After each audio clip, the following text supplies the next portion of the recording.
तो secret Wars 1985 series के आखिरी वीडियो में हमने डिस्कस किया था कि डॉक्टर डूम और पूरे विलन के ग्रुप ने हीरोज पे अटैक कर दिया था।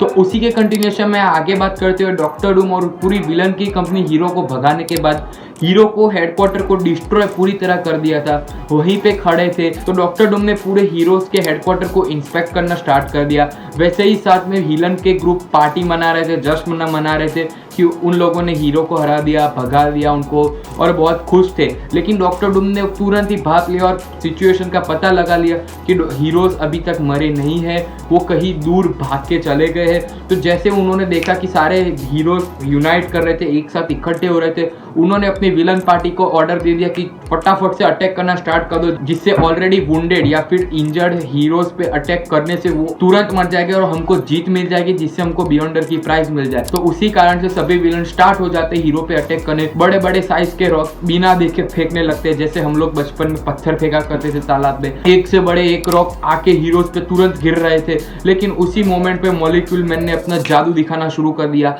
वो छोटे छोटे साइज के पत्थर को भी बड़े बड़े साइज में कन्वर्ट करके उनकी तरफ फेंक रहे थे।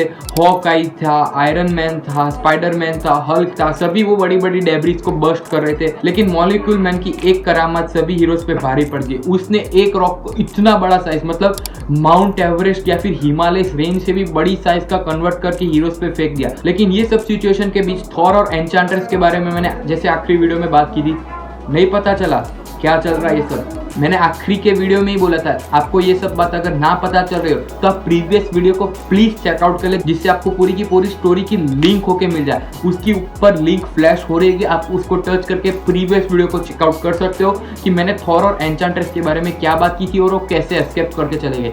तो वो दोनों एस्केप करके कहीं चले गए थे, बैठ के चिल मार रहे थे। लेकिन जैसे ही सडन अर्थक्वेक हुआ, एन्चांट्रेस तुरंत थॉर को लेके वापिस ओरिजिनल हीरो के सिटाडेल में वापिस आ गई। लेकिन यहाँ पे हीरो का सिटाडेल तो बचा नहीं था, सभी विलन वहां पे खड़े थे हीरो के सिटाडेल पे उनको डिस्ट्रॉय करने के बाद। जैसे ही थॉर और एन्चांट्रेस लैंड करते, वो खुद को कहां पे पाते कि हर विलन ने उनको हर चारों बाजू से घेर रखा था और वो सेंटर, मतलब रेडियस, सर्कल के रेडियस पे जहां पे खड़े होते वहीं पे खड़े थे। सभी विलन ने मिलकर थॉर पे अटैक करना शुरू कर दिया। लेकिन थॉर ने उन सबका एकदम ब्रेव तरीके से सामना किया, सबको दूर भगा के फेंक भी दिया। लेकिन डॉक्टर डूम अपनी age it is electromagnetic radiation के कारण बच गए और अल्ट्रॉन को उसको मॉडिफाई करके रखा था ऑलरेडी डॉक्टर डूम ने। तो अल्ट्रॉन को डॉक्टर डूम ऑर्डर देता है कि तुरंत वाइटा रेस या फिर बीटा रेस फायर करो। अल्ट्रॉन ने वो बीटा रेस फायर की और तुरंत थॉर वहां से गायब हो गया। सभी हीरोज को तो लगा कि थॉर मर गया होगा, क्योंकि उसका वहां पे केप गिरी हुई थी, उसका हेलमेट गिरा हुआ था, सभी लोग जश्न मना रहे थे। मीनवाइल दूसरी साइड अगर हम देखें तो एक्समैन सभी फ्लाई करके मैग्नेटो के फोर्ट्रेस पे पहुंच रहे थे। वहां पे पहुंच के वो मैग्नेटो के साथ अलायंस की बात करते हैं। प्रोफेसर चार्ल्स एक्जेवियर समझाते हैं कि हमको अलायंस करना बहुत जरूरी है,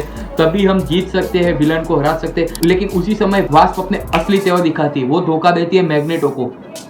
पता चला ना, इसलिए जिंदगी में कभी नौकरी और छोकरी कभी भरोसा नहीं करना चाहिए। ये बात से यही शिक्षा मिलती है, इसलिए सिग्मा बनो, चैड बनो।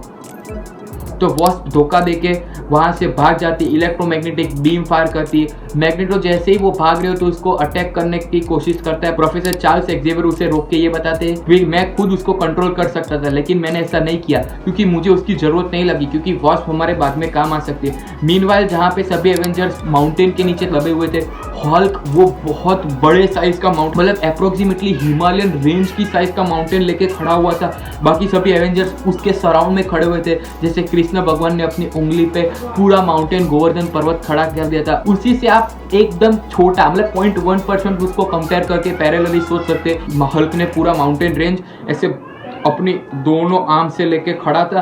तभी रीड रिचर्ड्स को आइडिया सूझता है, उसने आयरन मैन के ऑप्टिक ब्लास्टर्स का मॉडिफिकेशन कर दिया with the help of Spiderman के वेब शूटर्स, हॉकाइज के एरो से, और तुरंत ऑर्डर दिया आयरन मैन को कि तुम इतनी जोर से ऑप्टिक रेस ब्लास्ट करो जिससे पूरा का पूरा माउंटेन तबाह हो जाए, टुकड़े टुकड़े में बिखर जाए। तो आयरन मैन ने वैसा ही किया और पूरा माउंटेन डिस्ट्रॉय होगा। और जैसे ही सभी हीरोज बाहर निकले तो वो क्या देखते कि थॉर सामने आके खड़ा था। कैप्टन अमेरिका और थॉर के बीच में कन्वर्सेशन होता है, वो दोनों एक दूसरे को ग्रीट करते हैं और थॉर बताता है कि मैं चिल करने के लिए चला गया था हीरोज के बीच में आके, और हीरोज के बीच में तुरंत प्रकट हो गया, हीरोज ने मुझ पर अटैक किया, मैंने उनको सामने मारा। फिर अल्ट्रॉन ने मुझे जैसे अटैक करने की कोशिश की, मैं लाइटनिंग की स्पीड से वहां पे एस्केप हो गया और अपना हेलमेट वहां पे छोड़ दिया, जिससे सभी हीरोज को ऐसा लगा मैं मर गया। लेकिन ये सब बात जैसे ही खत्म होती है, सभी हीरोज वहां पे एक नियर बाय विलेज था, एलियन विलेज, और वो जैसे ही वहां पे पहुंचे उनको एक हीलर जाजी ऐसा कोई वियर्ड नेम की कोई हीलर दिखती है वहाँ पे विलेज पे, वो ह्यूमन टॉर्च और सबको हील करती है, लेकिन वहाँ पे भी ह्यूमन टॉर्च ने अपनी थरकी हरकतें शुरू कर दी थी। क्या हुआ बाद में आप लोग सोच ही सकते हो, मैं बताने की जरूरत नहीं है, फिर भी बता देता हूँ। ये शुरू कर ही देता है, आयरन मैन उसको बताता है कि मैन तुम क्या कर रहे हो यहाँ पे, तुम इंजर्ड हालत में आए थे, उसने तुमको हील किया, वहाँ पे भी तुम अपनी थरकी हरकत लेके शुरू हो गए। ये सब बात चली रहती है, लेकिन दूसरी साइड अचानक से रीड रिचर्ड्स की आवाज़ आती है कि देखो वहाँ पे क्या चल रहा है, क्या चल रहा है। अगले कॉमिक इशू में हम बात करेंगे। तो कॉमिक रन का इशू नंबर 4 खत्म हुआ था रीड रिचर्ड्स की चीख के साथ। वो चीख क्यों थी, वो इतनी इंटेंस क्यों थी, उसके बारे में आज हम जानेंगे। किस में? इशू नंबर 5 में। तो इशू नंबर 5 स्टार्ट होता है रीड रिचर्ड्स की चीख के कंटिन्यूएशन में कि उसने ऐसा तो क्या देख लिया कि वो चौंक गया था, उसने चीखना चिल्लाना शुरू कर दिया था। उसने देख लिया था सोलर सिस्टम से भी बड़ी साइज का एक एलियन टेक्नोलॉजी का वियर्ड नूडल शेप या फिर जो बच्चों का खिलौना आता है वैसा शेप का गैलेक्टस का होम कम उसका एयरक्राफ्ट। गैलेक्टस ने अपना एयरक्राफ्ट को माउंटेन से खड़े होकर ऐसे करके कुछ समन कर लिया था, टेक्नोलॉजी को यूज कर रहा था या फिर अपने जो इंस्ट्रूमेंट है उसको समन कर रहा था। ये सब चीजें चली रही होती है, सभी एवेंजर्स का ग्रुप वो देख के चौंक उठ ही रहा था। दूसरी साइड अगर हम गौर करें तो विलेज के अंदर जिस हीलर के बारे में मैंने बात किया था उसके और ह्यूमन टॉर्च के बीच में थरकी हरकतें शुरू हो जाती है। उन दोनों के बीच में ये शुरू हो जाता है, वो हवा में उड़ते हैं, ये सब चलता है। लेकिन उसी बीच में वो हीलर अपने साइड में रखे हुए टेबल पे एक बोतल में से कुछ स्पेल टाइप गिराती है, जिससे हीलर ह्यूमन टॉर्च का माइंड रीड करके पूरी की पूरी सिचुएशन एसेस कर लेती है कि क्या हुआ था क्या नहीं। ये सब जैसे ही खत्म होता है दूसरी साइड हम देखते हैं कि एक्समैन सभी मैग्नेटो के साथ अलायंस कर चुके थे। वो सब डिस्कस कर रहे थे कि अब हम क्या करें, कैसे फाइट करें, विलन को कैसे रोके। तो वो लोग भी गैलेक्टस को देख के चौंक उठे थे कि वो क्या कर रहा है, ये सब क्या करना चाहिए। वो आखिर में ये सब प्लान बना के कंक्लूड करते कि हम गैलेक्टस के नजदीक जाएंगे और फिर ही बाद में डिसाइड करेगी कि हम आगे क्या करें। ये सब बातें जैसे ही खत्म होती है हम दूसरी साइड विलन का हेडक्वार्टर डूमडेज में अगर हम नजर डालें तो वहाँ मॉलिक्यूल मैन और वोल्केना के बीच में थरकी हरकतें कम लव इंटरेस्ट शुरू हो गया था। वो दोनों टहल रहे थे जैसे बाप का बगीचा हो, ऐसा सब मजे कर रहे थे, कुछ भी चल रहा था। वहीं अपने जैसे लॉन्डो का एक ग्रुप जो कि विलन वाला ग्रुप था उधर बैठा हुआ था हाथ पे हाथ धरे हुए कि अब क्या करें, निठल्ले अब बैठे हुए बेरोजगार है, हमारे पास कोई रोजगार है नहीं, डूम के ऑर्डर्स उनको फॉलो करने हैं। तो उसी बीच में वो दो लव कपल्स चलते हुए आते हैं, उनको देख के पायल ड्राइवर ताना मारता है, उनको बुली करना शुरू कर देता है। इसी बात से गुस्सा होकर वोल्केना उन सबको कॉशन देती है या फिर चेतावनी देती है कि भाई अगर हमको और चिल्लाया तो इसका परिणाम बहुत गलत होगा। लेकिन ये सब तो ठहरे बंदे, ये सुधरने वाले तो थे नहीं, तो उन्होंने बुली करना जारी रखा। तो बाद में रिजल्ट क्या होना था, वोल्केना और मॉलिक्यूल मैन ने मिलके पायल ड्राइवर सभी लॉन्डो को ढोल चटा दी। उन लोगों को इतना मारा कि वो लोग की हेकड़ी ठीक हो गई और वो दोनों एक रथ टाइप माफी के एक चीज पे बैठ के उड़ गए।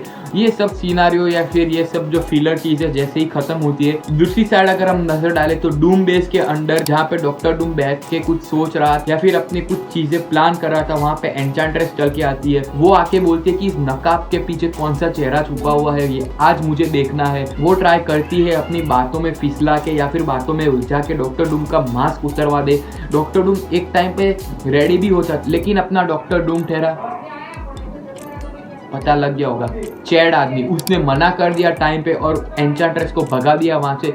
ये सब बातें जैसे ही खत्म होती है एक्समैन के हेडक्वार्टर में हम अगर नजर डालें तो with the help of telepathic kinesis वो मैग्नेटो की मदद लेते हैं कि जिससे वो मैग्नेटो प्रोफेसर चार्ल्स एक्जेवियर को एनर्जी ट्रांसफर करे, जिससे गैलेक्टस के बड़े दिमाग में या फिर उसके जो बड़े थॉट्स है वो क्या चल रहे हैं उसको एसेस कर सके। लेकिन दूसरी साइड विलेज से रीड रिचर्ड्स अपने आप को स्ट्रेच करके गैलेक्टस का ध्यान, अटेंशन या फिर उसको डिफ्लेक्ट करने की कोशिश कर रहा था। लेकिन थोड़े मोमेंट्स पहले मैंने जैसे बताया था कि प्रोफेसर चार्ल्स एक्जेवियर माइंड को कंट्रोल करने की कोशिश कर रहे थे with the help of Magneto's power. Magneto अपनी पावर बढ़ाया ही जा रहा था, रुक ही नहीं रहा था। प्रोफेसर चार्ल्स एक्जेवियर ने उसको वार्न किया कि तुम अपनी पावर को और मत बढ़ाओ, हमारा फोर्ट डैमेज हो सकता है अगर गैलेक्टस ने भूल से भी ये टेलीपैथिक काइनेसिस वाली पावर को डिफ्लेक्ट कर दिया या फिर हमारी तरफ वापिस मोड़ दिया तो। लेकिन ये सब बात चली रही होती है उसी के बीच में गैलेक्टस का ध्यान जाता है कि मुझे कोई डिफ्लेक्ट कर रहा है मच्छर की तरह, तो उसने तुरंत ही पावर को डिफ्लेक्ट कर दिया और पावर डिफ्लेक्ट होकर गिर जाती है किस पे, रीड रिचर्ड्स, जो कि इलोंगेट होकर गैलेक्टस का ध्यान या फिर उसका अटेंशन पाने की कोशिश कर रहा था। रीड रिचर्ड्स पूरी तरह से घायल होकर ग्राउंड पे गिर गया। दूसरी तरफ जो मैग्नेटो का फोर्ट था वो भी थोड़ा बहुत डिस्ट्रॉय हुआ। ये सब बात तो चल ही रही थी, लेकिन गैलेक्टस को इसी के बीच में पता चल गया कि कोई इसको इंटरफियर कर रहा है या फिर उसको कोई परेशान कर रहा है। इसी बात पे ध्यान देते हुए गैलेक्टस ने तुरंत अपनी शिप से एक जायंट एलियन साइज का एक वियर्ड सा क्रीचर अपनी शिप से डायरेक्टली नीचे वो एलियन विलेज पे लैंड करवा दिया, जहां पे सारे एवेंजर्स रुके हुए थे। जैसे ही वो एलियन लैंड हुआ, तुरंत ही उसने सभी एवेंजर्स पे अटैक करना शुरू कर दिया। वो इतना इनविटेबल था, उसने सभी हीरोज को वैक कर दिया, टॉस करके रैगडॉल की तरफ फेंक दिया, लेकिन कोई भी उसको कंट्रोल नहीं कर पा रहा था। इवन हल्क से भी वो कंट्रोल नहीं हो पा रहा था, लेकिन 3 जनों की टुकड़ी ने उसको पूरी तरह से कंट्रोल करके डिस्ट्रॉय कर दिया। वो 3 जनों की टुकड़ी में थे कैप्टन अमेरिका, ह्यूमन टॉर्च और अपना द बेन ग्रिम का द थिंग। इन तीनों ने मिलकर उसको कंट्रोल किया। कैप्टन अमेरिका ने लिए लेके उसके आंख में शील्ड मारी, ह्यूमन टॉर्च ने उसका ध्यान भटकाया और नीचे से थिंग ने आके उसको उठा के पटक के फेंक दिया। ये सब बात जैसे ही खत्म हुई और थोड़ा सा भी रिलीफ का टाइम मिला, तुरंत पीछे से विलन्स का ग्रुप आके हीरो पे दे बना के अटैक करने लगा। अल्ट्रॉन ने अपनी वीटा रेस से सभी हीरोज को इतनी बुरी तरह से इंजर्ड किया। एवेंजर्स तो लड़ने की बात तो दूर रही, विलन का सामना तक नहीं कर पा रहे थे। लेकिन उसी मोमेंट पे एकदम क्रूशियल टाइम पे एक्समैन का ग्रुप आता है और सभी विलन्स को वहां से भगा देता है। एन्चेंट्रेस कुछ भी करके सभी विलन को प्रोटेक्ट करके अपनी शिप में ले जाती है। लेकिन यहाँ पे बात गौर करने लायक थी कि डॉक्टर डूम वहां पे अटैक करने नहीं आता, क्योंकि डॉक्टर डूम कुछ चाल रच रहा था। डॉक्टर डूम बेस की शिप में बैठ के गैलेक्टस का जो एयरक्राफ्ट था या फिर उसका जो होम था, जो कि 22 मिलियन माइल्स दूर था, वहां पे टैक्योन की स्पीड से पहुंच गया। और वहां पे इसलिए डॉक्टर डूम उन लोगों को गाइड करता या फिर कमांड करता हुआ विलन के ग्रुप को नहीं मिला। ये सब बात जैसे ही खत्म होती है, एक्समैन का ग्रुप भी वहां से एयरक्राफ्ट में बैठ के चला जाता है। लेकिन वहां पे एक्समैन का एक इंपॉर्टेंट मेंबर, तो जैसे मैंने बताया कि एक्समैन का इंपॉर्टेंट मेंबर कोलोसस वहां पे रह जाता है, क्योंकि वो बुरी तरह से इंजर्ड हो चुका था और एक्समैन वहां से चले गए थे। लेकिन captain America being a good human और being a good leader, Colossus को ले जाता है वही विलेज की हीलर के पास और उसको ट्रीट करवाता है। ये सब बात चली रही होती है। एक्समैन के हेडक्वार्टर में भी ये डिस्कशन चल रहा होता है कि कोलोसस का क्या होगा। तो प्रोफेसर चार्ल्स एक्जेवियर को अच्छी तरह से पता था और वो सभी को बता रहे थे कि कोलोसस की चिंता तुम लोग मत करो। कैप्टन अमेरिका और सभी एवेंजर्स जब तक वहाँ पे है, कोलोसस का कोई बाल तक वहाँ का नहीं कर पाएगा। यही होता है एक बिलीफ एक हीरो ग्रुप का। ये सब बात जैसे ही खत्म होती है, उसी के साथ अपना कॉमिक रन का इशू नंबर 5 भी हो जाता है पूरी तरह से कंप्लीट। अब हम कॉमिक रन के नेक्स्ट इशू नंबर 6 की तरफ बढ़े तो इशू नंबर 6 स्टार्ट होता है वास्प के साथ। वास्प जो कि मैग्नेटो का हेडक्वार्टर एस्केप करके वहां से शिप में भाग गई थी, वो शिप को कंट्रोल नहीं कर पाई और उसकी शिप क्रैश हो गई और वहां पे वो गिर गई। वहां से वो शिप में से निकल के वो स्मॉल वास्प की साइज में फ्लाई करके उस प्लेनेट के फॉरेस्ट के थ्रू निकल रही थी। उसने कई सारे एलियन बीटल्स को भी मार दिया, लेकिन वो दूर जाके उड़ के जैसे ही थक के कहीं पे जाके बैठी तो उसका एनकाउंटर हुआ लिजर्ड के साथ। लिजर्ड पहले तो उसको हार्म पहुंचाने आ रहा था, लेकिन वास्प ने उसको कंट्रोल किया। वो उसने देखा कि लिजर्ड बुरी तरह से इंजर्ड हो रखा है, तो वास्प ने लिजर्ड की ट्रीटमेंट की, उसका वुंड हील किया। अब ये सब फिलर बात जैसे ही हम खत्म करते हैं और मेन टॉपिक या फिर जो सीरियस टॉपिक है उस पर अगर हम ध्यान दें, तो जो डॉक्टर डूम गैलेक्टस के शिप में पहुंचा था, उसने वहां पे डिस्कवर किया एक एनर्जी स्टोर या फिर एक एनर्जी को मैनिपुलेट करके बंद बॉटल या फिर एक बंद जार टाइप में उसको कैद करके रखा हुआ था। डॉक्टर डूम ने उसको मैनिपुलेट करके ओपन कर दिया, उसको फ्री किया और वो जैसे फ्री हुआ हम देखते कि वो कोई और नहीं लेकिन ये था Klaw, KLAW Klaw, master of sound, जो कि बना हुआ था सॉलिड साउंड से। वो एक एनर्जी का फॉर्म था और उसके हाथ में एक एंटेना माफिक चीज थी जिससे वो साउंड को मैनिपुलेट करके अटैक कर सकता है। उसने अपनी बैक स्टोरी बताते हुए डॉक्टर डूम को ये कहा कि डेजलर नाम की जो एक हीरो थी जो लाइट को कंट्रोल करती थी, उसने साउंड की फॉर्म की एनर्जी जो जिससे क्लॉ बना था उसको कन्वर्ट कर दिया था डेजलर की लाइट फॉर्म ऑफ एनर्जी में, और डेजलर ने पूरे के पूरे क्लॉ को एब्जॉर्ब कर दिया था। लेकिन जैसे ही गैलेक्टस ने मल्टीवर्स में ठहरे दूसरे अर्थ पे अटैक किया, डेजलर ने गैलेक्टस पे अटैक करते हुए अपनी सारी लाइट की एनर्जी फॉल कर दी या फिर स्ट्राइक कर दी, जिसमें क्लॉ को उसने कैद करा हुआ था लाइट के फॉर्म में, वो भी साथ में चला जाता है गैलेक्टस के साथ। गैलेक्टस ने उसी एनर्जी को मैनिपुलेट करके अपनी शिप में कैद कर दिया था। ये सब बैक स्टोरी जैसे ही खत्म होती है, डॉक्टर डूम प्लान करता है क्लॉ को डूम बेस पे भेजने के लिए। क्लॉ तो पहले चिंता कर रहा था कि क्या होगा, कुछ नहीं, लेकिन डूम तो ठहरा अपना चैड आदमी, जैसे मैंने पहले भी बोला था, लास्ट इशू में बोला था। क्लॉ को वो तुरंत लाइट की स्पीड से डूम के बेस पे पहुंचा देता है without the attention of Galactus. Doctor Doom बहुत ही ब्रेव था, उसको पता था कि गैलेक्टस का अगर अटेंशन पड़ भी गया, उसके शिप में कोई आ गया है, उसको भनक भी लग गई, तो गैलेक्टस तुरंत जैसे दूध में मक्खी पड़ी होती है और हम उसको कैसे उठा के फेंक देते हैं, वैसे ही डॉक्टर डूम को उठा के फेंक देगा।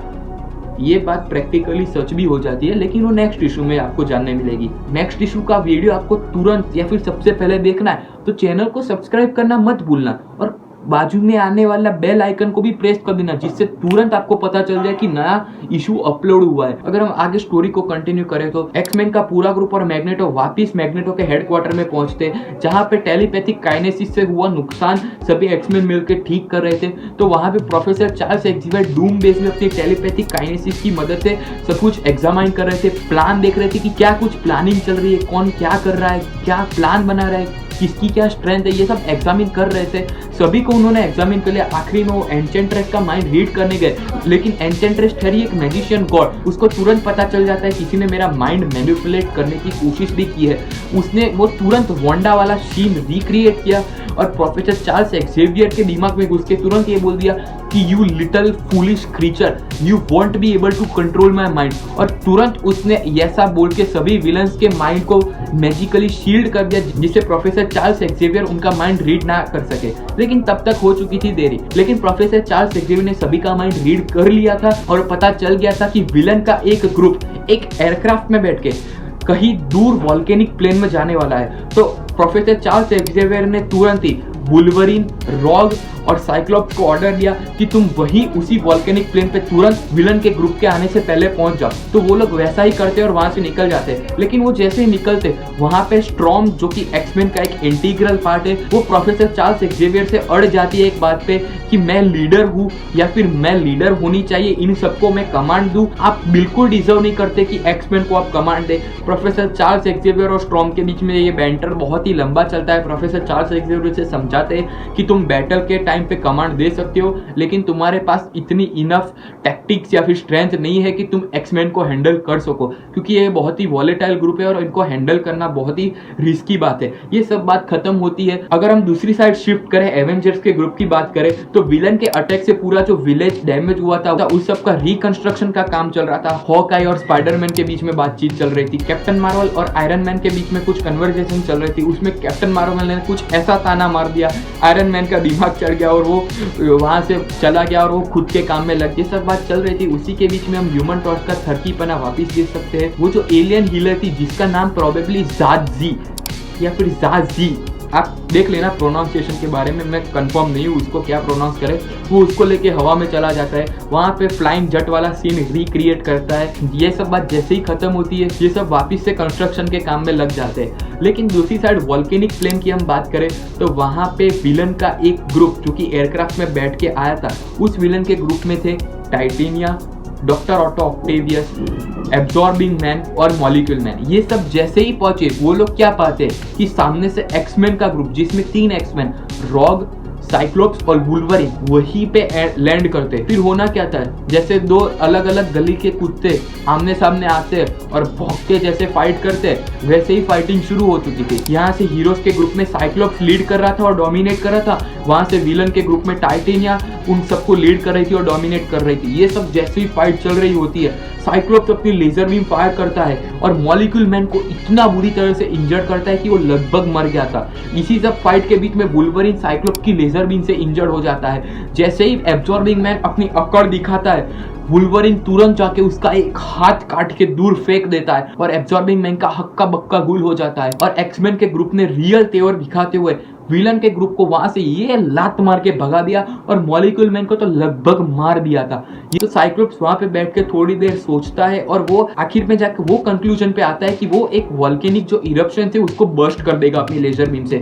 जी हाँ, वो बर्स्ट करने वाला था। वुल्वरीन और रॉक ने भी साइक्लोप्स से ये क्वेश्चन पूछा कि तुम ये बर्स्ट करना क्यों चाहते हो, तो साइक्लोप्स बताता है मॉलिक्यूल मैन प्रोबेबली ये पूरा वोल्केनो को मैनिपुलेट करके वो विलेज पे डालने वाला था जिससे सारे हीरोज मर जाए। तो ये सब चीजें हो उससे पहले ही मैं वोल्केनो को इरप्ट करके खलास कर दूं जिससे मॉलिक्यूल मैन इसको मैनिपुलेट ही ना कर पाए। ये सब बातें जैसे ही खत्म होती है एक्समैन का ग्रुप भी उस प्लेन में बैठ के वहां से चला जाता है। दूसरी साइड हम वापस एवेंजर्स के ग्रुप पे आए तो यहाँ पे कंस्ट्रक्शन का काम चल रहा था। जैसे हम कोई सिम्युलेटर गेम खेल रहे हो वैसे ही सभी लोग कंस्ट्रक्ट किए जा रहे थे, सब कुछ ठीक किए जा रहे थे। लेकिन ये सब बात के बीच में सभी लोग प्लान बनाते कि हम गैलेक्टस को कैसे टैकल करें, विलन को कैसे टैकल करें। उसी के बीच में पत्थर के पीछे से एक सस्पिशियस काला साया या फिर एक सस्पिशियस ब्लैक शैडो दिखाई देती है जो कि एक वुमन की थी। लेकिन ये शैडो किसकी होगी अभी जानना है आपको? नहीं, मैं नहीं बताऊंगा। इसके लिए आपको सीक्रेट वॉर्स 1985 कॉमिक रन का नेक्स्ट इशू इसी चैनल पे उसका वीडियो आपको देखना पड़ेगा। अगर आपको वो वीडियो देखना है तो तुरंत से अभी जाके वो नीचे ठहरा लाल बटन को टच करके उसको सब्सक्राइब कर दो, बाजू में आने वाला बेल आइकन को प्रेस करके ऑन कर दो जिससे मेरा नेक्स्ट इशू जब भी है आपको तुरंत पता चल जाए। और आप कमेंट सेक्शन में जरूर बताना कि आपको ये सीरीज कैसी लग रही है। और इसी के साथ कॉमिक रन का इशू नंबर 6 भी एंड होता है और ये वीडियो भी एंड होता है। मैं आपको अगली वीडियो में जल्दी ही मिलूंगा, तब तक के लिए गुड बाय।